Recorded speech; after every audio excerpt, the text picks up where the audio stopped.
Henri asked me to talk about me today, and I put this photo of myself on the first slide because my sister always says, you look like you're pretty up yourself in that photograph, and I think it's kind of appropriate in that I'm going to feel pretty up myself talking about myself. How did you know it's my favourite subject, Henri? So you'll have to indulge me to some degree, but I am mainly going to talk about things other than myself, particularly the subject matter of my research, and also what I do here at the Centre, as Henri asked me. So thank you very much for coming along. It's great to see so many people here. I gave it this provocative title. It's probably good that Henri didn't have it to put in the newsletter, and we wouldn't have had anyone show up. I think Henri used the term enigmatic about this title, and it's certainly provocative. It will become clear soon. I also want to say that I'm more than happy for you to yell questions out at me if you, don't wait until the end. I will sort of keep this shortish, sort of up to an hour in total, but I'll try and cut down what I say so that we can discuss and talk about whatever you like. The first part of that title, From a Nazi on Stage, is because I did start as a Nazi on stage way back in 1998 when I was in year 11. I did not know anything about the Holocaust. I'll admit to that. I actually went, well, I'll come back to that point later on. This character I played, and it's some kind of strange karma that I played a Nazi stereotype that reinforced simplistic issues of history. And now I'm involved very much in Holocaust studies. I wrote this school production when I was in year 10, and when I was about 17 years old, so I had to cast myself because I was the only one who could do the Siegfried accent from Get Smart. So if anyone's seen Get Smart, that character, it was not based on Nazism, it was actually based on Siegfried, and it was just a comic stereotype. So that's where I started. I had no idea. So how do I get from being a Nazi on stage to a non-Jewish, as Henri pointed out, a non-Jewish researcher of privileged Jews, so-called privileged Jews, and that's what I'm going to talk about today. There's always a question I'm confronted with. For example, pretty much every conference I go to, or any event I speak at, I usually am confronted with one question, and it's alluded to in that title. Can anyone tell me what it is? Just because there's probably people, if Henri did not introduce me as Jewish, people would probably think, are you Jewish? I'm a non-Jewish person get interested in all this. Yes. Yes, although when people meet me, they usually assume, because I'm in Holocaust studies, that I am Jewish. So the first question is, are you Jewish? So it's... Well, someone in your family must be Jewish. Well, they usually don't go there, they actually go, are you German? After that. That's the second question. And it's no, again. And so the usual expression is, so why are you doing this? And it is literally a real confusion, which I'm bemused by these days. I don't necessarily think it's a bad thing that people assume that I'm Jewish. I think it's kind of understandable in some ways. But it's interesting that there's this perception out there about the nature of Holocaust research.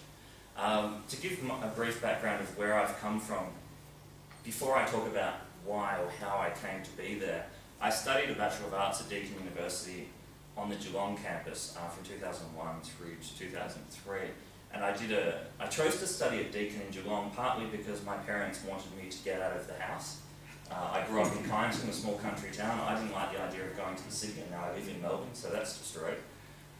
I like living in Melbourne now, but I needed to go somewhere as a midway point, so I went to Geelong. But I really did have a strong inclination for Deakin in Geelong because it was the only campus at Deakin at that time that taught the Holocaust.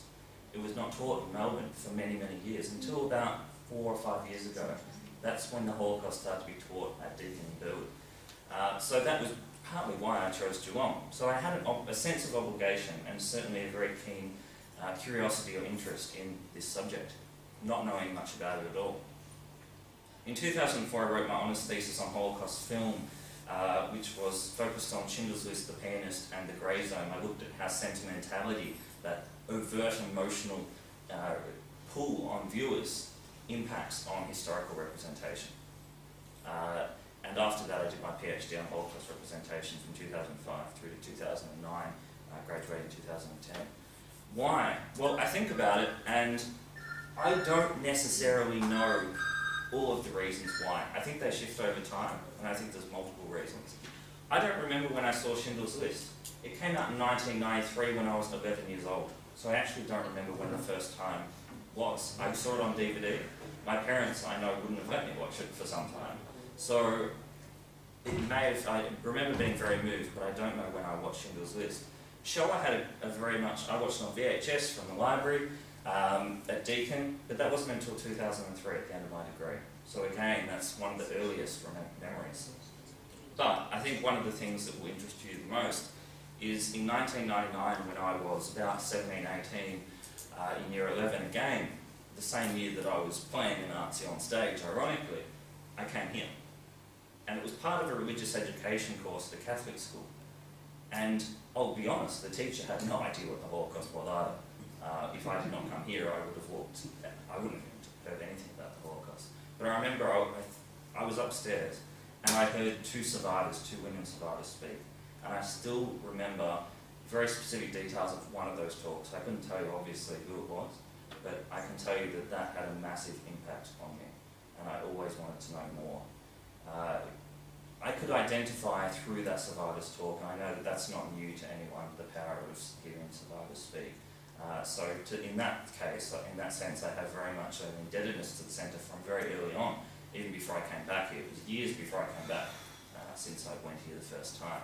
So certainly, well, the weather was probably like that back then too, but the visit to the Holocaust Centre was very powerful, and that will stay with me always.